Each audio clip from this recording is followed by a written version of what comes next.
falar no aspecto mais macro possível, a nível de PIB, o agronegócio ele é muito relevante em todo o Brasil. Não tem como tirar o mérito do agronegócio. Então, gente, eu estou falando de antes da porteira, eu estou falando de dentro da porteira e eu estou falando de depois da porteira. Tudo isso é agronegócio.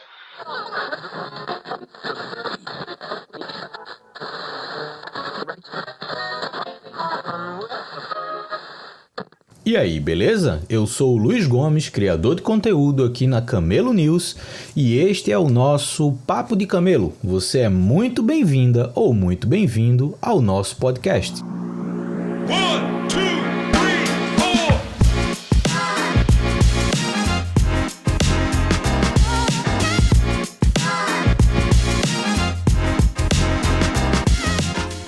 O Papo de Camelo é um projeto que integra um podcast, este que você está ouvindo, com a minha newsletter, a Camelo News. Desta forma, eu posso ampliar o tempo e a forma de discutir temas sobre criação e desenvolvimento de startups, sempre a partir de um ponto de vista mais racional, mais pé no chão, sem essa dependência frenética de tornar startups unicórnios. O meu objetivo é fazer você refletir, aprender e aplicar coisas que sejam de fato úteis na sua jornada empreendedora, seja você de fato à frente de uma startup, trabalhando em uma ou minimamente interessado no ambiente de startups. Vamos junto que o Papo de Camelo tem muita coisa para falar. Vamos começar mais uma edição do Papo de Camelo. Depois de um descanso e merecidas férias, eu volto a conversar com pessoas que estão impactando o ecossistema de startups no Brasil. Nosso papo de hoje vai ser com Fábio Silva, que mora no Mato Grosso e faz parte do time do AgriHub. E é exatamente sobre isso que a gente vai conversar hoje, o mercado agro para startups, talvez um dos principais mercados para desenvolvimento de novas tecnologias no Brasil e no mundo. Eu espero que você goste, eu espero que você conheça um pouco mais desse cenário, então aproveita que esse papo tá muito bom. Então, Fábio, começa dizendo como você chegou até aqui. Boa. Obrigado, Luiz. Salve a todos os nossos ouvintes aí do Papo de Camelo. Acho que é fundamental esse tipo de conversa, é fundamental a gente estar falando sobre isso. E quando você começou o Papo de Camelo, na realidade você começou a falar de camelo em um universo de unicórnios, eu já achei incrível, né? A criatividade desse senhor, esse jovem senhor Luiz Gomes aí é maravilhoso. Então, estou muito honrado de estar aqui, de verdade, uma satisfação enorme para mim. E, cara, como eu cheguei até aqui? Tá parecendo o meu terapeuta, ele me fez uma pergunta desse tipo um tempo atrás aí, eu fiquei acho que uma semana refletindo nessa pergunta, mas sorte dos nossos ouvintes é que eu já refleti, então eu consigo ser mais direcionado aqui no podcast, mas vamos lá. Bom, o Fábio Silva, ele é um paulista, né, e para quem não sabe, existe sim paulistano e paulista. Paulista é quem é do interior, paulistano é quem é da capital, lá do estado de São Paulo. Então eu sou paulista do interior lá de São Paulo, uma cidadezinha que se chama Avaré. Ela é a capital do cavalo, Quarto de Milha especificamente, muito forte aí no agro, também comércio, sou de lá. Cresci lá, estudei lá, foi lá que tive, vamos falar, as fundações da pessoa que eu sou hoje. E filho também de uma família que teve propriedade rural até a década de 80, a primeira parte da década de 80, né? E uma cidade, como eu disse, que tem um agro forte, foram escolhas um pouco naturais para mim olhar para o agro, né? Então, quando eu fui escolher meu curso para fazer a minha formação, eu olhei e pensei bem, né, no que eu poderia fazer, né, todo esse legado familiar, essa vocação que a cidade tinha e que eu convivia, e ali para mim, naturalmente eu falei, vou pro agro, né, não manjo muito de exatas, não manjo muito da parte de humanas, e o agro presente muito forte, eu acabei optando por fazer zootecnia, e ali eu fiz a minha primeira mudança, né, por conta própria, né, sem contar as mudanças que a gente faz junto com família, mas minha mudança, saí de casa, ali com os meus 17 anos, fui para Curitiba, lá no Paraná, onde eu fiz a Universidade Federal do Paraná, né, o UFPR, e fiz zootecnia. Foram 5 anos e meio, reprovei umas matérias, então eu tive que ficar um pouquinho a mais na faculdade. Foram 5 anos e meio lá no Paraná, amo aquela cidade, amo Curitiba, e dentro da universidade eu tinha uma coisa muito clara, que era focar em áreas que o dinheiro estava mais próximo, vamos dizer assim. Então eu gostava de falar de projeto, eu gostava de falar de marketing, eu gostava de falar de economia rural, planejamento, todas essas matérias em tese que não são core do curso me interessavam muito. E quando eu fui indo para essa linha dentro da universidade, me fez chegar até um laboratório de pesquisas em bovinocultura de corte, que trabalhava basicamente economia do mercado de bovinos no Paraná. Quando eu fui me especializando nisso, entendendo mais, me capacitando mais, eu estava me formando. Foi chegando no final do curso. E terminando, então, a minha formação, fiquei os 2 meses, 3 meses ali procurando emprego, como todo bom recém-formado, até que, por essas experiências prévias que eu tive, o IMEA, que é o Instituto Mato Grossense de Economia Agropecuária, que fica aqui em Cuiabá, Mato Grosso, capital do estado de Mato Grosso, viu uma oportunidade do que eu já trazia de legado de conhecimento e o que o Instituto fazia. Esse Instituto, ele basicamente é uma base de dados de informações agropecuárias do estado de Mato Grosso. Todo e qualquer tipo de informação relacionada a mercado, oportunidades de investimento, preço, área colhida, área plantada, rebanho, preço de boi, de suínos, de todos os animais, o IMEA tem. Então juntou muito, veio muito a calhar o que eu tinha de legado com o que o Instituto fazia, um recém-formado, que era o que eles buscavam, e assim, no dia 5 de dezembro de 2012, eu pisei nessa terra de Mato Grosso, a capital mais quente do país. Inclusive, se vocês olharem aí no tempo, vai fazer 10 anos que eu estou em Mato Grosso, dia 5 de dezembro de 2022, então tem 10 anos aí de Mato Grosso já. Foi assim que eu vim até aqui, foi dessa maneira que eu cheguei em Mato Grosso, fui bem recebido nesse estado que só me deu oportunidades. A gente às vezes fica tão imerso nesse meio de startups, e aí eu vou fazer até um comparativo contigo. Por exemplo, aqui em Pernambuco, o mercado agro existe, mas ele não chega nem aos pés do mercado agro no Centro-Oeste como um todo, né? Então, mas estar no meio de startups, estar nesse cenário digital, acaba fazendo com que a gente se aproxime de mercados que fisicamente não estão próximos. Então a gente tem uma relação literalmente virtual com outros mercados. E aí o que eu quero devolver para você é, nesse cenário de mundos reais, como é pensar então o cenário do agritech, né? Ou seja, desse desenvolvimento de tecnologias para o mercado agro como um todo, estando na região, talvez não, na região de maior e mais forte produção agropecuária do país. Como é você estar in loco na região, pensando e vendo o desenvolvimento do cenário tecnológico por trás disso, né? Qual é a tua visão, tua opinião, o que é que tu tem observado por aí? Cara, acho que assim, é importante a gente também se pautar um pouquinho disso em algumas coisas, em alguns números, algumas ancoragens assim de quando a gente está falando disso, né? Se a gente for falar no aspecto mais macro possível, a nível de PIB, o agronegócio ele é muito relevante em todo o Brasil. Não tem como tirar o mérito do agronegócio. Então, gente, eu estou falando de antes da porteira, eu estou falando de dentro da porteira e eu estou falando de depois da porteira. Tudo isso é agronegócio, né? E ele é muito relevante para todo a nossa economia. Quando a gente pensa, então, que o agro representa de 20% a 22% do PIB, a gente está falando de um segmento que é indispensável para o desenvolvimento desse país, do ponto de vista econômico. Se a gente for olhar o ponto de vista de alimentação, não existe cidade que viva sem o agro. Não existe cidade que possa pensar em desenvolvimento dela sem antes pensar numa rede de suprimento para a sua população, de alimento para a sua população.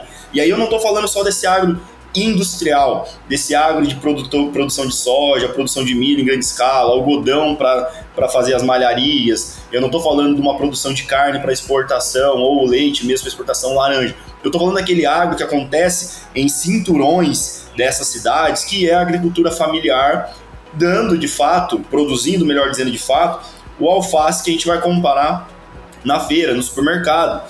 Aquele pequeno produtor de leite que garante que chegue leite aos laticínios próximos e isso seja abastecido, aquelas redes de supermercados locais. Isso é o agro.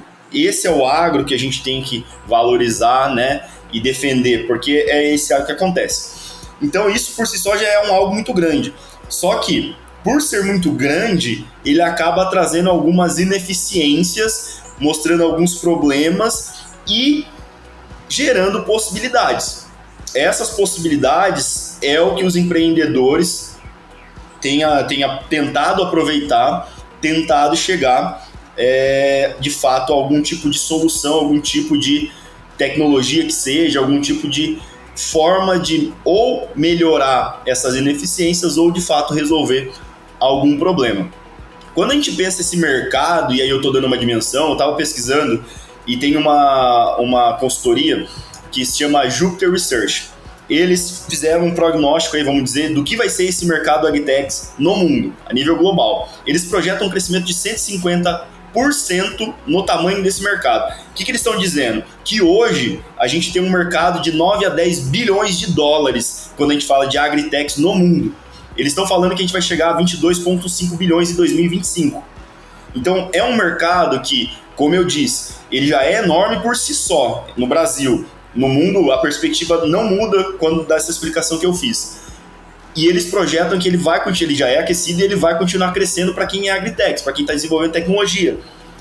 E não só é futuro, isso já é uma realidade. A gente pega dados da Associação Brasileira de Startups, por exemplo, o terceiro setor econômico que mais startups possuem na base deles são justamente as agritechs. Representa 73% do total da amostragem deles.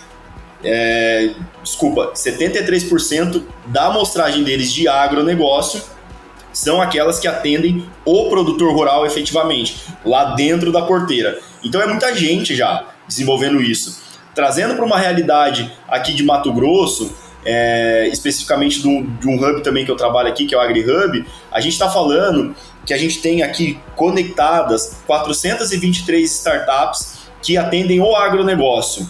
Desse total, o número é até parecido, 70% atendem o produtor rural, de fato lá na fazenda, né? Então tem muita gente. E o que é mais interessante, Luiz, quando a gente pensa isso, é que quando o AgriHub nasce 5 anos atrás, 5 anos e meio atrás, a gente tinha algo em torno de 10 agritechs atendendo aqui o estado. Hoje a gente já chegou a 90 de origem mato-grossense. Então isso mostra que você estimular o mercado, você se posicionar no mercado, evangelizar esse mercado, isso gera novamente retroalimenta o sistema para que novas pessoas consigam empreender.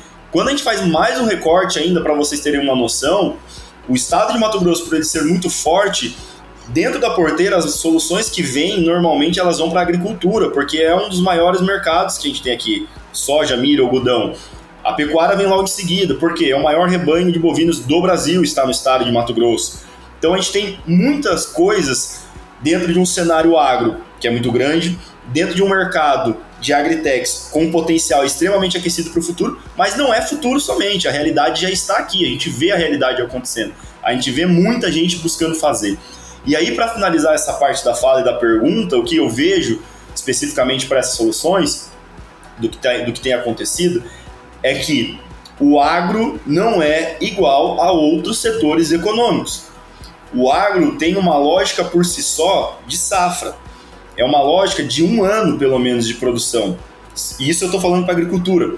Se eu for pegar, dependendo da sua solução pautada em pecuária bovina, eu estou falando de um setor que vai ter um ciclo de 3 anos, 4 anos. Então, o agro, ele demanda tempo. Se eu for fazer um novo recorte e trabalhar a questão da silvicultura, ou seja, a produção de árvore, eu estou falando de gente que vai estar pensando em ter um ciclo de produção em 7 anos, 6 anos e meio. O agro, ele é um segmento desafiador a todos que querem empreender. Ele não vai conseguir uma validação, ele não vai conseguir um fechamento de cliente rápido como acontece em outros segmentos. O ticket é maior, o custo de aquisição desse cliente vai ser maior, o tempo de retorno dessa tecnologia vai ser maior, o investidor que vai pensar nessa startup, ele tem que ter essa noção de que o ciclo é maior, então para ele conseguir de fato um retorno, isso é maior no período de tempo. Isso é um desafio que o agro impõe. É um desafio que torna a barreira de entrada para quem quer empreender maior. Por outro lado, é um mercado muito grande, como eu disse, que tem algumas ineficiências que precisam ser melhoradas ali. Então, aqueles que se dispõem a, primeiro de tudo, parar de pensar dentro da sua caixinha da tela do computador, do seu escritório, a de fato colocar a mão lá na terra, o pé lá no barro, a gente começa a ver que você vai de fato entregar algo para alguém que tem um problema real em um mercado gigante. Isso por si só parece já que eu estou falando uma tese de investimento aqui. Se eu for olhar para esses pontos específicos e entender quais são as particularidades disso, já dá um bom panorama para quem está pensando em empreender dentro desse contexto de agro. E o que eu vejo é que a gente tem uma galera madura no mercado, que tem inclusive sendo adquiridos por outras corporações do agro mesmo, tudo mais, mas essa barreira de entrada tem gerado uma dificuldade para novos entrantes nesse mercado, porque, como eu disse, é um mercado que te desafia, é um mercado que não adianta você pensar o que for para esse tipo de persona, para esse tipo de mercado, sem antes você estar lá no campo, sem antes você de fato tá sujando um pouquinho da sua bota, do seu tênis, da sua calça e das suas mãos. Então, eu vejo que ainda precisamos de mais estímulo externo para que mais startups comecem a surgir, para que mais soluções das agritechs, agtechs, agrotechs de fato surjam aí. E isso é um papel de quem fomenta, isso é um papel de governo também, isso é um papel de corporações que criam seus hubs e vão fomentar, mas isso também é um papel que eu vejo que as universidades têm que começar a trabalhar também, mostrando para esses alunos, para quem está em formação, que é uma possibilidade ali também, é uma possibilidade de você empreender e resolver esses problemas, e nada melhor do que você estar dentro da academia, vendo o que tem de produção científica para ser aplicada lá no campo. Então, eu vejo num contexto bem amplo, sem me aprofundar muito em nenhuma área ou outra ali, Luiz, esse contexto aí, né, de mercado muito grande, com ineficiência, com possibilidades e uma barreira de entrada que desafia de fato quem quer resolver algum tipo de problema ou criar algum tipo de solução. Fábio, bacana a tua visão sobre o mercado, o contexto. Acho que já dá para ter uma noção inicial aqui para a nossa conversa, mas eu queria te perguntar uma coisa, porque eu fiquei curioso. Como é que você chegou nesse meio de startups, vindo da tua formação acadêmica, mudando aí para o Mato Grosso, mas como é que você de fato entrou nesse meio de startups? Legal, não, eu costumo falar, meio que na época que nem se falava muito em transição de carreira, o mercado me fez ir para uma transição de carreira, né? Eu era gerente em uma associação, até voltando um pouquinho antes, né? Eu cheguei em Mato Grosso, como eu disse, eu fui trabalhar no IMEA, né? Então, um órgão de instituto de pesquisa e inteligência de mercado agropecuário. Depois de 2 anos lá, eu fui convidado por uma associação de criadores de bovinos aqui do estado para ser gerente lá. Eu era gerente de projetos, né? Eu me apaixonei por essa parte metodológica de gestão de projetos durante o IMEA, e isso me gabaritou aí para a Acrimate, né, que é o nome dessa associação. Lá passei também 2 anos e alguns meses e fazia gestão de projetos, né, execução física e execução financeira desses projetos. Era minha responsabilidade que isso acontecesse. E na transição ali de uma diretoria para outra, de 16 para 17, houve um entendimento que era melhor que eu buscasse novos rumos ali, né? E foi o que aconteceu. Eu fiquei no mercado e já conhecia ali naquele momento o AgriHub, né, que é um hub de inovação focado aí no agronegócio aqui em Mato Grosso. E ficando no mercado, estudando, já tinha essa intenção inclusive de empreender, né, ali naquele momento. E estava estudando, né, e já conheci o AgriHub. Passado ali uns 2 meses que eu estava no mercado, fui convidado por Daniel Latorraca, né, à época diretor executivo do AgriHub, para assumir uma parte lá do projeto junto com ele, né, sendo o braço direito dele dentro desse projeto. E assim juntou a fome com a vontade de comer, como a gente diz, né? Porque eu já estava estudando como empreender e invariavelmente já lá em 2017 já se começava a falar em startups mais fortemente, de uma maneira mais recorrente aqui em Mato Grosso, né? Então eu já estava estudando um pouquinho disso, já conhecia o AgriHub e aí me convidam para ir para um rolê que só vai falar basicamente de inovação no agro, né? A área de minha formação. Então aceitei naquele momento ir para o AgriHub, e ali comecei a ter uma imersão muito grande em estudar, e ali que você vai ler Eric Ries, ali que você vai ver quem é Steve Blank no rolê, ali que você começa a falar, mano, tem uma comunidade empreendedora aqui em Cuiabá, daí você começa a ver, aí você vai descobrir que tem o case que vai acontecer em São Paulo, você vai descobrir o que é o Porto Digital aí em Recife, você começa a ver que é um mundo tão grande, tem tanta gente falando, que você acaba se colocando numa posição de esponja para absorver conhecimento, e eu costumo falar que você adota quem está nesse rolê tem que fazer um paralelo e se colocar como uma posição de hub, de realmente de ser um ponto de encontro e distribuição, seja do conhecimento que você tem, da sua rede de contato, com aquelas outras pessoas que buscam isso. Então, quando eu entrei para esse rolê, foi mais ou menos nessa posição que eu fui vindo, aproveitando para absorver todos os conhecimentos e me colocando como um hub, né? Trazendo essa rede de contatos e expandindo ainda mais ela, né? Então, eu acabei entrando dessa maneira nesse mercado de inovação tecnológica com recorte para agro, mas depois a gente acabou expandindo todos os horizontes aí, né, Luiz, para olhar todos os tipos de segmentos e setores econômicos. Cara, eu acho muito massa como o cenário local influencia nas comunidades, né? Então, eu até comentei que, de fato, o cenário agro aqui, não em Recife, mas em Pernambuco em si, ele não tem nem o cheiro do tamanho que o mercado agro tem no Centro-Oeste em geral, né? Então, eu acho que a influência do mercado tradicional local é muito grande quando a gente pensa, inclusive, no ambiente de startups, né? Então, quando hoje eu olho para o mercado agro, por exemplo, e algumas startups do mercado agro já, inclusive, se inscreveram para o nosso programa de aceleração e tudo mais, eu vejo que muita gente que conecta com esse tipo de programa fora da região são aquelas cuja solução são mais serviços pontuais, por exemplo, marketplace de produtos agro, serviços mais pontuais dentro da cadeia, não só de produção, mas principalmente distribuição. Só que lá no começo você comentou uma coisa que eu acho muito bacana, que é o ciclo agro, de uma forma geral, o ciclo de produção, o ciclo de quando são produções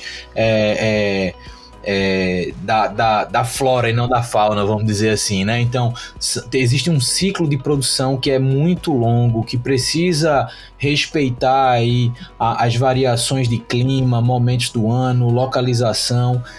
E quando você se dispõe a criar uma startup, né, e aí fazendo um paralelo, entre aspas, aqui com o que a gente tem visto no mercado, quando você pensa em uma startup, você traz todo aquele dinamismo de validação, de tudo mais.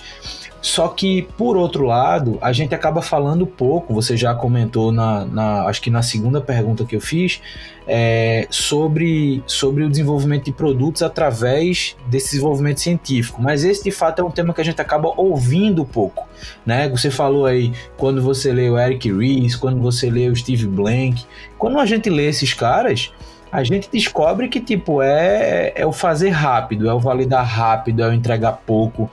E a gente percebe de cara que isso não se conecta diretamente com ambientes onde o tempo de validação é muito maior, por ter que respeitar o tempo de produção, o tempo da natureza ou da ciência por trás. Mas você, dentro desse contexto, hoje no AgriHub, hoje no Centro-Oeste, ou seja, ligado diretamente não só com a comunidade de startups daí, mas com o mercado em si, quais são as diferenças na tua visão do desenvolvimento de startups, como a gente lê nesses livros, para o desenvolvimento de startups quando você tem que respeitar esse tempo que é externo, que não depende da sua capacidade tecnológica para colocar alguma coisa no mercado? Eu acho que a primeira coisa é segura a emoção, né? Não fique emocionado lendo esses caras, não estou invalidando nada do que eles estão falando, na realidade tudo que eles falam de fato está comprovado que dá certo, mas para agro, para coisas que são mais hard science, assim, se a gente for colocar, existe intrinsecamente isso no mercado, essa dificuldade ou barreira no mercado. Então, a gente tem que segurar a emoção, não vai dar para você fazer uma validação de uma safra de um produto direcionado à soja em menos de um ano. Uma validação, você tem uma safra que vai acontecer ali, né? E aí eu acho que é importante, trazendo recorte para agro, como eu já até falei lá atrás, a gente está falando de um ano safra quando é grãos, quando é algodão, quando é até se for para horticultura, o ciclo é menor, 90 dias, 110 dias. Se for para bovinocultura, 3, 4 anos. Se for silvicultura, que é plantação de árvore, 7 anos. Então, entenda esse mercado, acho que esse é o ponto. Só que mesmo assim, Luiz, o que a gente tem que parar e pensar é que é um ano inteiro. E mesmo você colocando essas soluções pontuais, nós que estamos nesse setor, a gente ainda consegue acreditar que não vai ter a tal da bala de prata para toda a cadeia, para todo o ciclo produtivo. Você vai ter que olhar e pensar soluções mais pontuais, mais específicas. E aqui eu trago uma visão que a gente tem muito clara aqui. Não adianta a gente ter aquela questão que a Techstars traz muito para nós de qual é o problema, valida o problema. Para agro, a gente entendeu, depois de alguns anos de experiência, que a gente tem que falar de processo da produção, seja animal, seja vegetal, seja silvícola. Quando eu falo em processos, eu estou pensando, pegar novamente a agricultura de uma maneira geral. Eu estou falando que basicamente esse cara tem uma etapa de pré-plantio, plantio, tratos culturais e colheita, basicamente. Dentro disso eu tenho subprocessos que acontecem lá dentro. Vou pegar só o pré-plantio novamente, que tem 8 lá dentro. Lá no pré-plantio eu tenho um negócio que se chama análise de solo. Então o cara que ele vai poder empreender, se ele começa a olhar o agro gigante, os processos que estão lá dentro e os subprocessos, ele começa a compartimentalizar e começa a ter foco. Então eu não preciso pegar e olhar uma solução para a cadeia da soja, eu posso olhar uma solução para análise de solo. E olha que interessante, se eu estou falando análise de solo, algodão precisa de análise de solo, soja precisa de análise de solo, milho precisa de análise de solo. Bovinocultura não é produzir boi, gente. Bovinocultura é produzir pasto para o gado comer e engordar. Então eu vou precisar de análise de solo.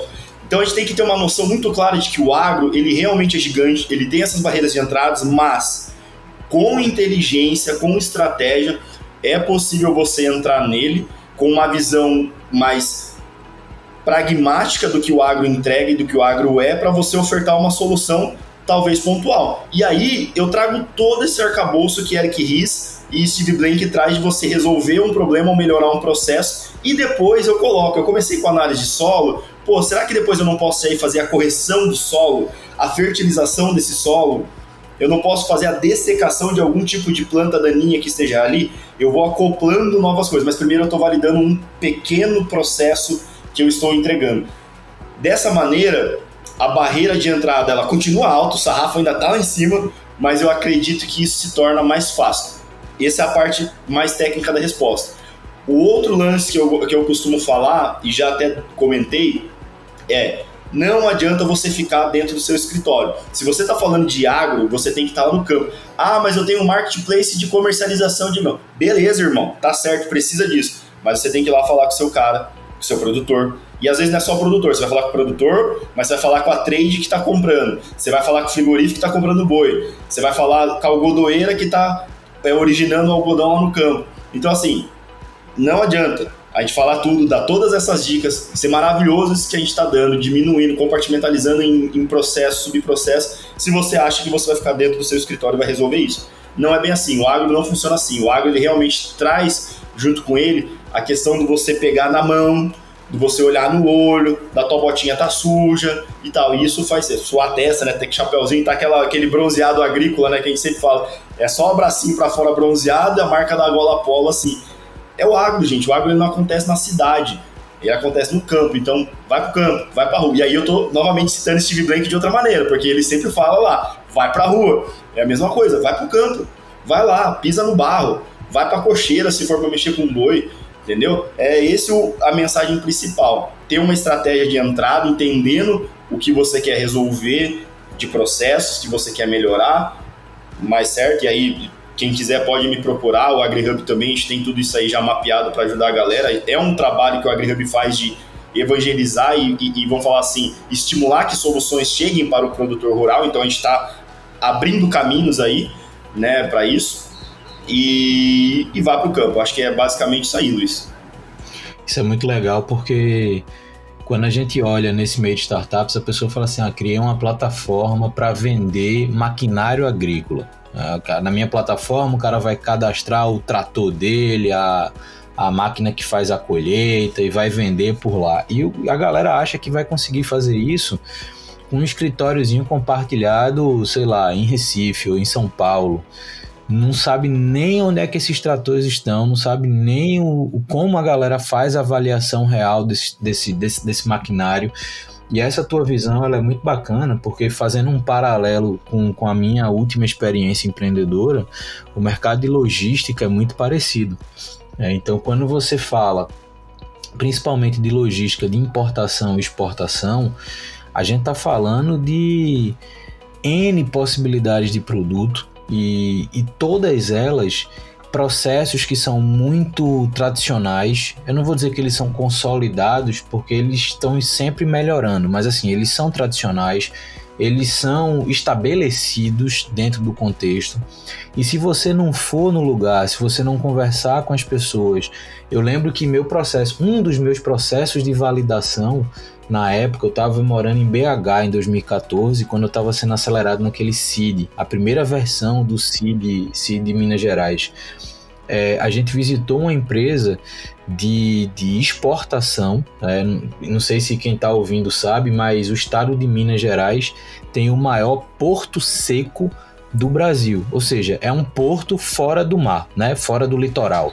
O segundo deve ser aqui em Cuiabá, que tem um aqui em Cuiabá e tá nascendo outro ali em Cáceres, que é a região aqui fica na Baixada Cuiabana, basicamente, que também é uns 250 km daqui. Com certeza deve ser, porque assim, o volume de produção, tanto aí quanto em BH, no que diz respeito principalmente a minério de ferro, gera E café? Pois é, e café gera um volume de exportação absurdo, né? Tanto é que, na época, o secretário de Ciência e Tecnologia, que era responsável pelo CID, ele falava que se você tirasse o café e o minério do estado de Minas deixaria de ser, eu acho que a terceira ou quarta economia do Brasil para ser a 22ª. Era absurdo, assim. A importância, é loucura você pensar um negócio desse, né? É foda. Pois é, e pensa que, querendo ou não, o estado de Minas se preparou para ser um exportador de serviço, né? Mas mesmo assim, cara, essa base natural, essa produção natural, por exemplo, o estado de Pernambuco é o maior produtor / extrator, né? A gente fala de produção, mas na verdade é a extração de gesso do Brasil. Então, assim, que é uma coisa que também impulsiona muito o cenário local, né? O ambiente. Mas voltando para a questão da logística, né? Da minha experiência, eu lembro que uma dessas validações que eu fiz em 2014 lá em Minas, a gente visitou uma empresa de exportação e eu literalmente ficava do lado das pessoas com o meu celular cronometrando o tempo que essa pessoa realizava alguma atividade. Por exemplo, preencher os documentos necessários para você exportar o café. Café é um produto natural, ele é orgânico, ele não pode viajar com alguns agentes e reagentes dentro do mesmo container, então tem alguns documentos que precisam ser Tem que ser ensacado. Tem que ser ensacado, as sacas tem que ir dentro de uma caixa de 1 metro por 1 metro para caber exatamente na cubagem do pallet. Então, assim, era uma série de problemáticas, só que tinha um ponto positivo a nosso favor.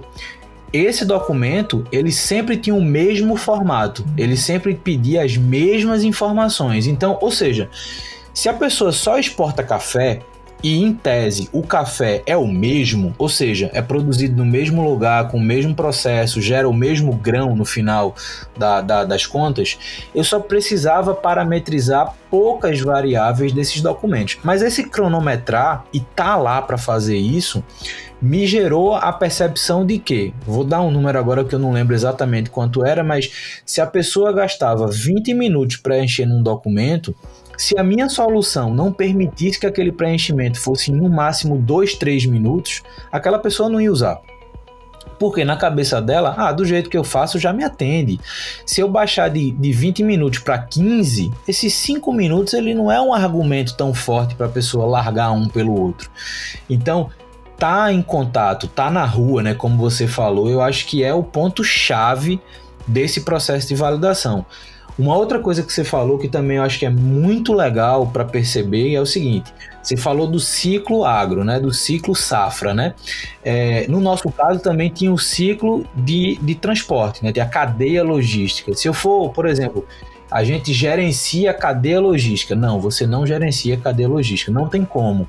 São muitos players, muitas cabeças, muitas responsabilidades. Mas, por exemplo, quando a gente entrou, a gente queria fazer uma coisa, e aí eu acho que é o paralelo legal para análise de solo, que essa era uma percepção, por exemplo, que eu não tinha tão claro sobre o mercado agro, e para mim fez todo sentido, mas quando eu faço o paralelo para o meu contexto, tem uma relação direta, que é o seguinte: quando a gente entrou no mercado de logística, o que é que eu queria fazer? Eu queria fazer uma prática que nesse mercado é chamado consolidação de cargas. O que é a consolidação de cargas? Imagina um container, então, se você já viu um container, você sabe que ele é grande. Só pensa que ele é grande. É um negócio grande. Então, imagina que você... Eu vou pensar na produção de café, por exemplo. Imagina que você é um pequeno produtor de café. Você produz aquele café orgânico com a qualidade elevadíssima e você vende para um cliente específico seu na Holanda. Só que você, por exemplo, você manda para ele, sei lá, por período, 5 pallets. 5 pallets com as sacas de café dentro, beleza? Beleza. Que nem enche a carga do container. Não dá nem metade. Metade. Só que o que acontece? Se eu for fazer isso, se eu sou esse produtor de café, ou eu ou o meu comprador lá na Holanda vai ter que pagar o container inteiro. Porque no navio é um container inteiro que está sendo colocado lá dentro. Então o que a gente começou fazendo? Cara, vamos criar um ambiente onde outros produtores, seja de café ou de outras coisas, que possam ir junto com esse cara para o mesmo destino, dividindo o espaço de um container. Essa é uma prática que já existe na logística. Então a gente não inventou esse negócio. A consolidação já é um processo que, inclusive, existem portos que fazem, portos que não fazem, mas enfim, já é uma prática. O que é que eu quis fazer? Eu quis otimizar esse processo de consolidação para que essa galera ganhasse tempo, porque a grande problemática era essa, o tempo de espera que você tinha que ficar para aparecer alguém que pudesse dividir o container com você. Então eu tentei diminuir esse tempo de espera, buscando recorrentemente outras oportunidades. Então isso é um detalhe do processo como um todo. Depois a gente foi evoluindo. E eu acho que isso é legal da tua visão de tipo começar com uma ação específica. Então eu faço análise de solo. E a análise de solo você consegue fazer de fato em pouco tempo. Se você tiver os parâmetros, se você tiver os padrões, você consegue criar um mecanismo que você extrai o dado, analisa e devolve, né? Então isso é bacana.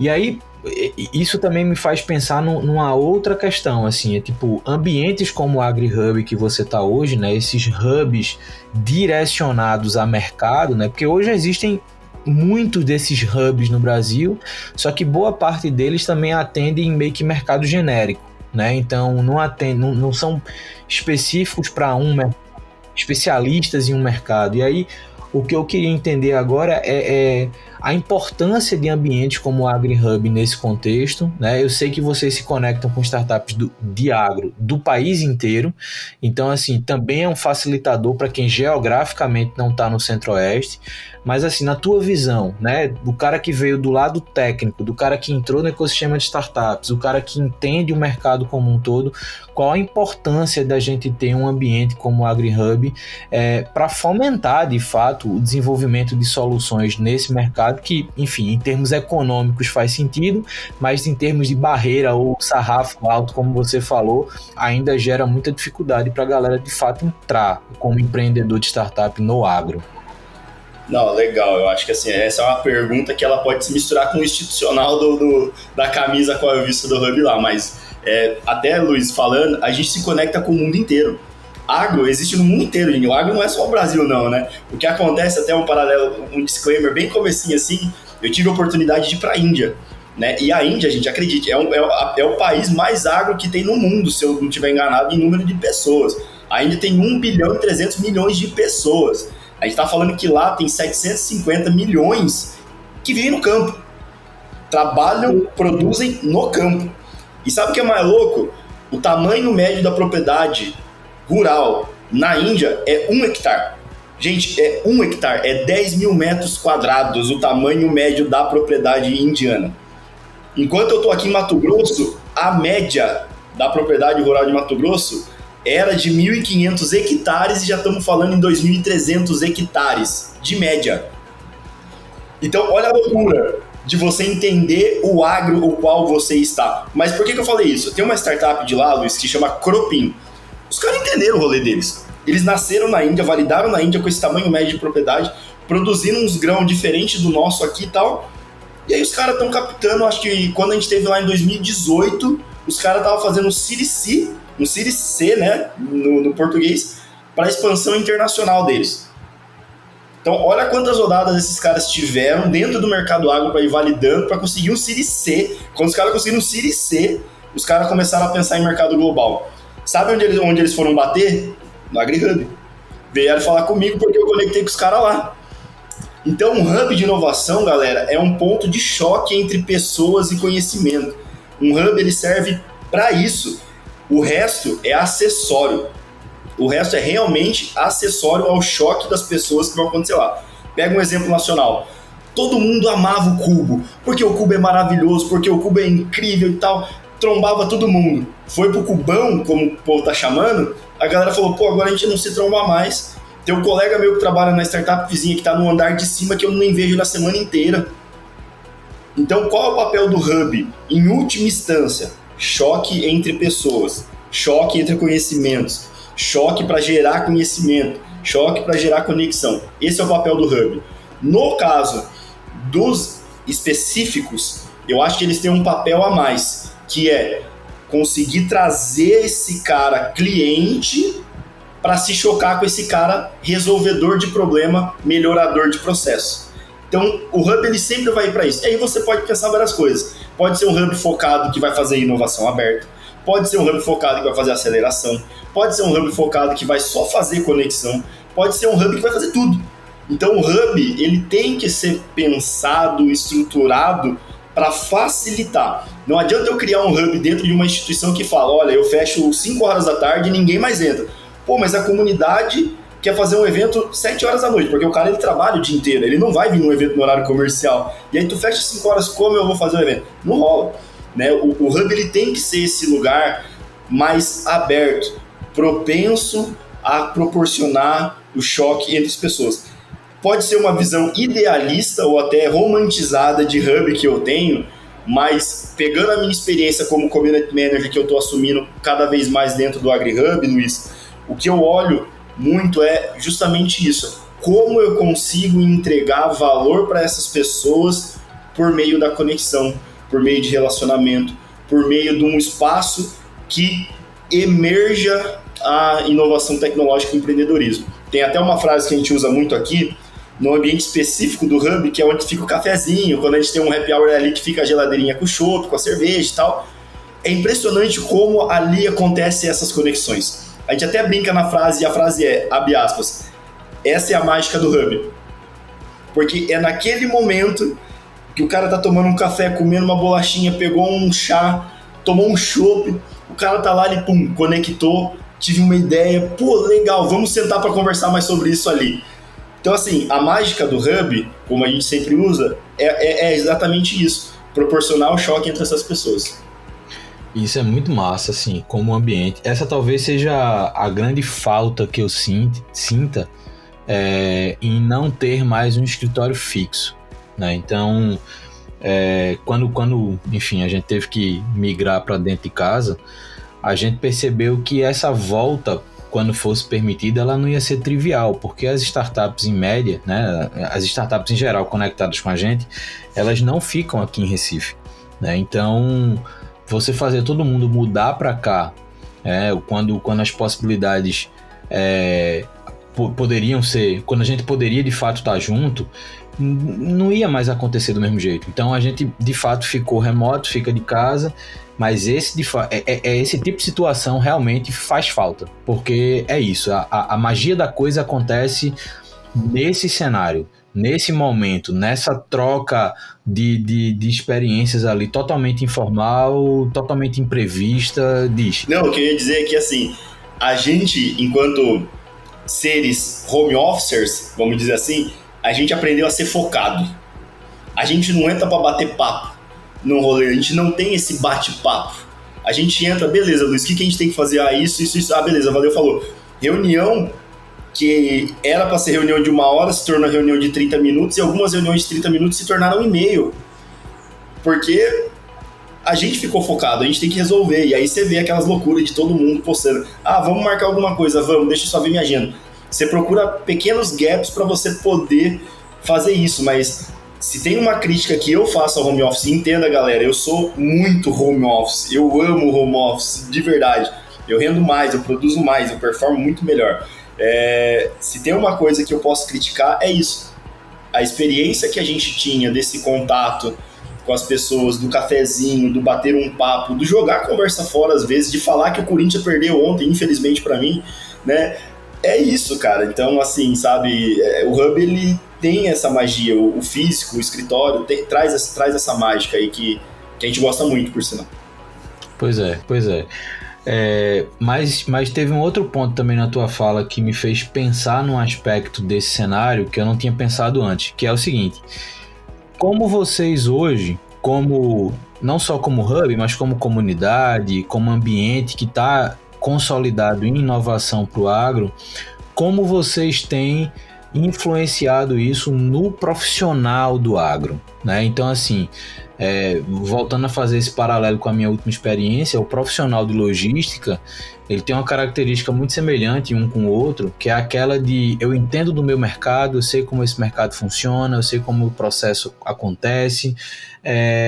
Dificilmente alguém que está ali com um produto tecnológico que não venha do mercado que essa pessoa entende vai ser bem recebida de primeira, né? Então, assim, a gente teve muito essa dificuldade, mostrar que duas pessoas que não eram de logística poderiam estar pensando na logística com a qualidade tão boa quanto alguém que tem 30 anos de experiência, assim, e a gente teve que aprender a lidar com isso, tanto para conviver com esse tipo de comportamento, mas também para a gente se colocar na frente dessa galera e saber o que está dizendo.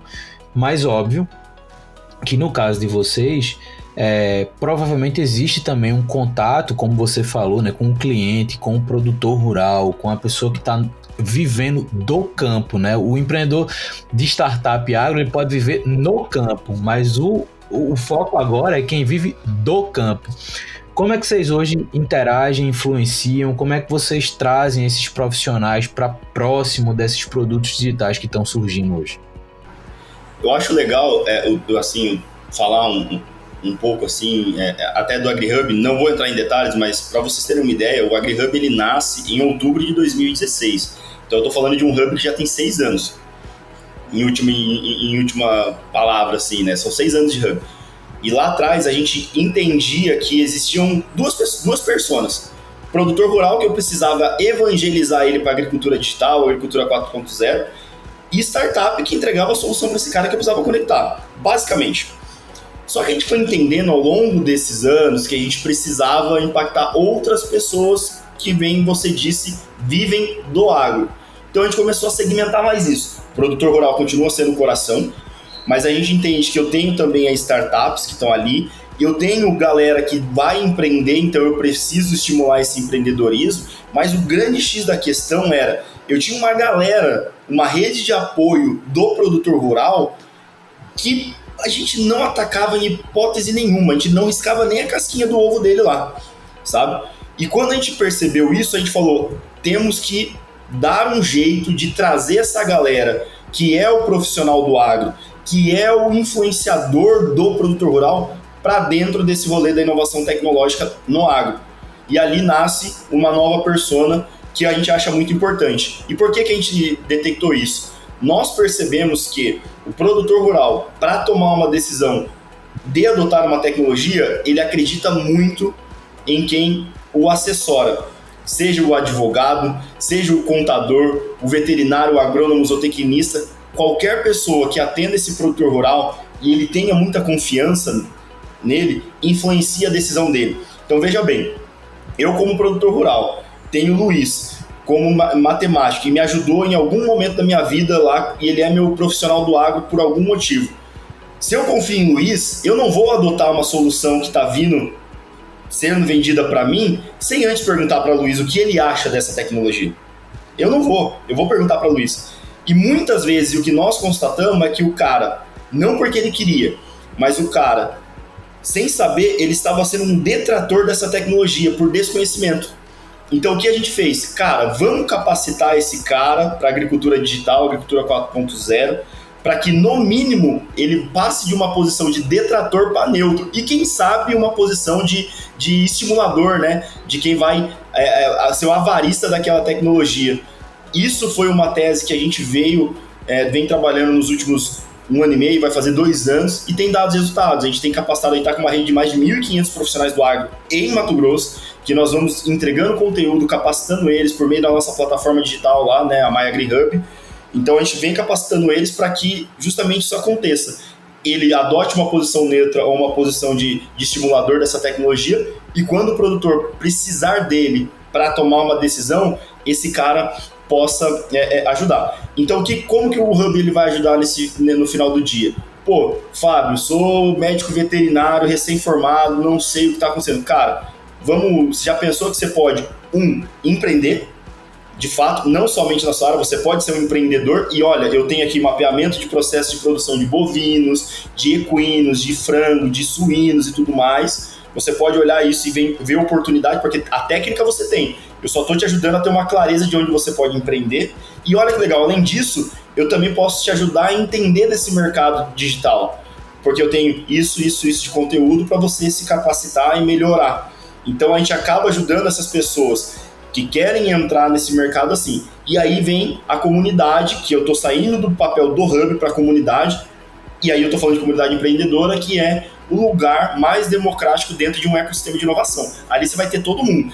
Vai estar Luiz, que é esse level, com o Fábio, às vezes, que é um estagiário, e eles vão conversar no mesmo nível, porque a comunidade ela está ali para isso, para ser esse ambiente de conexão também, e de maneira colaborativa, horizontal.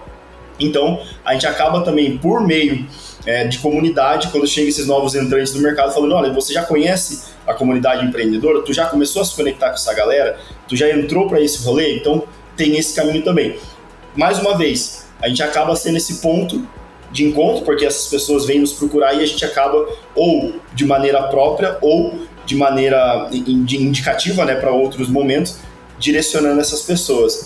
Mas por esse caminho que a gente trabalha todos esses profissionais do agro e não só. E aí, para falar um ponto, né, Luiz, que é sempre importante reforçar, sim, é difícil o cara que não é do mercado convencer quem está no mercado há muito tempo. Eu estou falando de gente que tem mais de 100 anos de agro. São gerações no agro ali. Aí o cara vai olhar para ti que não é do mercado, ele pode se espantar. Qual é a tese? Qual é vamos falar assim, o hack que você pode usar? Posso ter Luiz, que é muito massa, muito foda em dados, em análise e tudo mais. Vou precisar dele.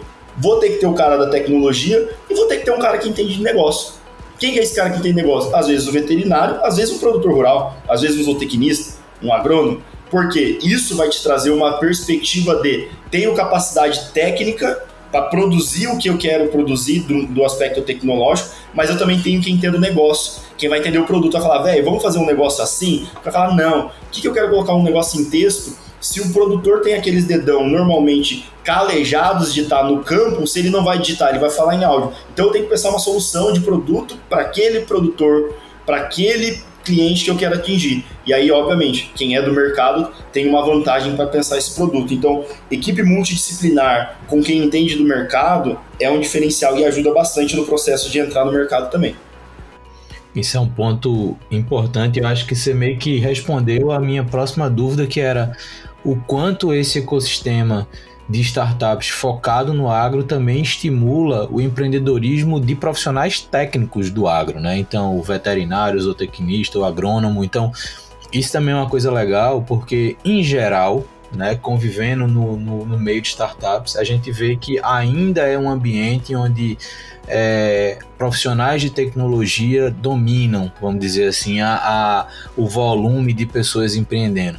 Hoje, a gente também tem pessoas aí de áreas de negócio querendo empreender e aí, por outro lado, sofrem com a falta de acesso a profissionais de tecnologia, mas sempre fica em torno dessas duas capacidades, vamos dizer assim, visão de negócio de uma forma mais ampla e tecnologia. Só que, na verdade, bons negócios, boas startups voltadas para mercados específicos precisam de profissionais com capacidades específicas, né? Então, isso é uma questão também importante. Você quer empreender no agro? Quem do agro você conhece? Se não é você, quem do agro você conhece? Como você pode se conectar com pessoas que são do agro, tecnicamente ou mercadologicamente, né? Ou seja, produtores ou técnicos de produção. Então, você sabe o que eu falo, Luiz? Sabe o que eu faço? Tem muita gente que às vezes acredita que um hub também, quando a gente fala conexão, legal, então o AgriHub é uma lista telefônica de produtores e profissionais do agro. Não é assim, cara. O hub ele não é isso. E aí, qual é o hack que eu achei para estimular esse cara? Eu sempre faço uma promessa para todo mundo que chega à minha ideação, que quer entrar no mercado. Eu falo, velho, você tá querendo falar com o produtor, né? Sim, quero falar com o produtor. Beleza. Vamos fazer o seguinte, fazer um trato? Daí o cara fala, vamos ouvir primeiro. O trato é o seguinte, se você conseguir 3 contatos de produtor rural por conta própria e falar com esses 3, eu te garanto mais 3. Por que eu faço isso? Se esse cara conseguir falar com 3... eu tenho a expectativa que ele saia dessa conversa, no mínimo, com 6 contatos. Porque ele vai pedir uma indicação para cada um desses. Se esse cara conseguiu 6, ele vai ter 12. Depois que ele falar com todo mundo. E assim vai. Ou seja, esse cara, por maneira própria, por esforço próprio, consegue criar essa rede indo atrás do mercado. Hoje a gente tem LGPD, tem um monte de coisa. Eu poderia me resguardar dentro desse sentido. Eu não posso passar contato, é um dado pessoal. Mas não, eu prefiro adotar a posição de falar, velho, se você conseguir 3, eu te dou mais 3 contatos pra você falar com esse cara e o cara consegue voar. Ninguém, nunca, em 5 anos que eu tô na AgriHub, voltou pra pedir os 3 contatos que eu prometi, porque o cara consegue. Então é bem isso assim que você tava entrando nessa seara, né, Luiz? Você não conhece alguém? Vá atrás de conhecer. Como? Tem hub específico, ou tem comunidade, ou eu conheço alguém e tal. É por esse caminho. Exato. E é aquele negócio, por mais que a gente consiga acessar as oportunidades do mercado agro, porque os dados circulam, você precisa ter alguém que entenda o ciclo. Entenda que o mercado agro, diferente, por exemplo, do mercado de varejo, que em tese é bem mais simples em termos de variáveis externas, para o agro, você precisa de alguém que de fato entenda. Eu vou fazer um paralelo, você cria uma startup de saúde específica para um procedimento cirúrgico. Se você não tem ninguém da medicina com você, a chance de você errar é gigantesca. E a gente tem casos absurdos no mercado, como é aquele caso da Theranos, que queria fazer análise de não sei quantas doenças e variações no corpo com uma gota de sangue. No papel, a proposta é maravilhosa, só que sem o conhecimento técnico sobre aquilo, sem a viabilidade técnica dessa análise, a coisa não ia dar certo. E tá aí, caiu no escândalo 98% de erros na análise, porque só ficou na premissa. A premissa não correspondia à realidade. Então, essa é uma prática que é importante, é até um estímulo para quem está querendo começar uma startup, começa criando essa rede de relacionamento com pessoas de perfis diferentes, né? Eu convivi muito aqui em Recife com a galera que é, de computação. Então eu via a galera que estava na graduação falando assim, eu quero criar uma startup, vou conversar com um amigo meu da minha sala. Mas tu quer criar uma startup em que mercado? Na saúde. Eu fiz, por que tu não atravessa o campus e vai lá no prédio de medicina conversar com a turma? Né? Então, acho que você tem alguma coisa nessa linha também, diz aí. Eu chamo isso de polinização cruzada. Eu como zootecnista, eu não vou ficar dando palestra para agrônomo, zootecnia e veterinário. Eu aceito palestra para falar com o povo de computação. Por quê? O que eu falo para esses caras é algo diferente do rolê deles diariamente. E aí, quando eu vou dar palestra para minha galera da minha área de formação, eu chamo o Álvaro, que é um dos devs mais maravilhosos que eu conheço aqui em Cuiabá, falo, Álvaro, você não quer dar uma palestra para os meninos lá da zootecnia? Vai lá, fala de como a tecnologia pode impactar o mercado deles agro. Sabe essa polinização cruzada? Aí você fica assim, bum. Ó, só pra você ter uma ideia, lembrei de Álvaro aqui agora, ó os naipes das coisas. O bom de você estar em rolê muito antigo que dá pra você contar muita história. Acho que a gente tem aqui até meia-noite, né, Luiz? Vamos lá. Eu tava com o Álvaro batendo um papo com ele numa viagem, né? A gente tava numa van, assim, a gente foi pra um hackathon, ele era mentor e eu era organizador no interior. E aí a gente tava na viagem, assim, a gente tava falando de carne. Na visão dele, matou o boi, comeu é carne. Eu falei, não, irmão, não é assim. Carne tem todo um processo microbiológico para você transformar músculo em carne. Então você matou um boi agora e comeu ele 10 minutos depois, você tá comendo músculo, você não tá comendo carne. Tem que acontecer 24 horas, rigor mortis. Eu nem lembro o nome da tecniquez aí, da zootecnia, tá? Mas tem o rigor mortis, tem não sei o que, tá, blá, blá, blá. No mínimo 24 horas para músculo virar carne. Luiz, ele parou na van, ele ficou sentado, olhando para mim uns 5 minutos. Deu tela azul no guri, assim, sabe? Aí eu falei, o que aconteceu? Aí ele, cara, explodiu meu cérebro aqui, eu tinha ideia. Então, é isso que a gente chama de polinização cruzada. Quando que esse cara poderia ter um conhecimento desses se ele não tivesse trombado comigo pra gente conversar? Então, polinização cruzada é fundamental, é o que você falou. Meu, atravessa a rua, vai falar com o cara da saúde, se você quer empreender em saúde. Ah, é da saúde, mas odontologia. Fala com o cara que tá fazendo odonto, sabe? É esse o papel mesmo de você ter... Inclusive, esse é o papel da universidade, né, galera? Chama universidade porque é um universo, para você poder circular ali dentro desse universo da universidade. Pois é, essa sempre foi uma grande crítica minha ao modelo da universidade. Por mais que você tenha um campus, né, tem um campus diverso, vários cursos e etc., mas os prédios, eles são pensados para você não entrar além do seu, entendeu? Então, assim, acaba não tendo essa troca. E eu acho que um comportamento esperado de qualquer pessoa que quer empreender é: não se conforme com essa rede que você já tem. Vai criar uma rede nova, vai criar contatos novos. E isso só vai acontecer, adorei o termo, né? Com essa polinização cruzada, né? Polinização cruzada com N, né? Vem da abelha. A abelha faz a polinização cruzada de planta. Ela vai numa plantinha, ela pega o pólen e vai levar para outra. Ela fica polinizando de maneira cruzada todas essas... É por isso que a gente tem que cuidar das abelhas, galera. É por isso que tem muito rolê que a gente fica preocupado.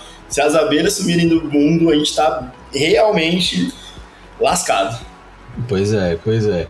Mas, cara, eu acho que a gente conseguiu passar aqui por muita coisa legal. Deu pra estimular, talvez, aí quem tem interesse pelo mercado agro, mas não sabia por onde começar, não sabe o que é que tá acontecendo, as dificuldades. Acho bacana ter mais pessoas pensando no mercado agro, né? A gente tem vivido um momento onde o agro está ainda mais em evidência, não só pela capacidade de produção, mas obviamente por impactos ambientais e toda essa questão de ter o Brasil como um dos principais produtores agrícolas no mundo. Então, assim, ter mais pessoas se aproximando desse mercado com ideias inovadoras, com tecnologia, com conexão com o digital, eu acho que a gente só tem a potencializar isso, né? Dar mais inteligência ao que a gente já é forte, né? Então, cara, acho que o papo foi muito bom, muito legal ter conversado contigo aqui. Obrigado. Se quiser deixar aí um recado final pra galera, como é que a galera te encontra, como é que você eventualmente pode ajudar essa turma, enfim, deixa teus recados finais, mas já de fato te agradeço aí por ter topado essa conversa. A gente teve aí algumas dificuldades técnicas, mas conseguimos conversar de fato e, cara, valeu mesmo e, enfim, dá a tua mensagem final aí. Boa, eu vou deixar a mensagem final pro final, né, e vou passar aí algumas coisas aí para vocês me encontrarem. Usem o LinkedIn para se conectar a pessoas na sua rede profissional. Então eu tô lá no LinkedIn como Fábio Silva. E é isso, vai ser vários Fábio Silvas que vocês vão ver, mas é Fábio Silva, coloca lá Fábio Silva Agro, Fábio Silva AgriHub, alguma coisa, vocês vão me achar lá e a gente se conecta profissionalmente, pode estender esse papo até sendo mais específicos em alguns pontos que eu e o Luiz acabamos passando de uma maneira mais rápida aqui. Então, esse é o canal. Se você quiser saber mais sobre o AgriHub especificamente, em todas as redes que vocês forem procurar, YouTube, LinkedIn, Facebook, Instagram, onde for, menos TikTok, que a gente não entrou, em todas as redes basicamente é AgriHub BR. Digitou isso, vai aparecer lá o AgriHub e aí também a gente pode sair a conversa por ali. De mensagem final, eu queria passar para vocês uma coisa. Eu e Luiz, a todo momento desse podcast aqui que vai pro ar, né, do Camelo, vocês perceberam que a gente não falou de tecnologia. Nem sempre é tecnologia, galera. Então, pense pessoas, pense processos, pense nisso primeiro para depois vocês de fato começarem a ir para o mercado. Eu acho que se começar por aí, levando tudo que a gente já falou nesse podcast, eu acho que a gente deu pelo menos aí 50 centavos para essa tubaína dessa startup dar certo, Luiz. Era isso aí. Boa. Cara, muito obrigado. Lembrando que se você está ouvindo a gente por alguma plataforma de streaming, esse podcast ele também tem um complemento da edição na Camelo News, que é a newsletter que sai. Então tem um texto complementar, então dá uma olhada lá também para ver o que é que foi colocado. Todas as referências que Fábio colocou aqui para acessar no LinkedIn, o AgriHub, também estão na descrição para ficar mais fácil de você acessar. E mais uma vez, valeu pelo papo e a gente se escuta no próximo Papo de Camelo. Valeu!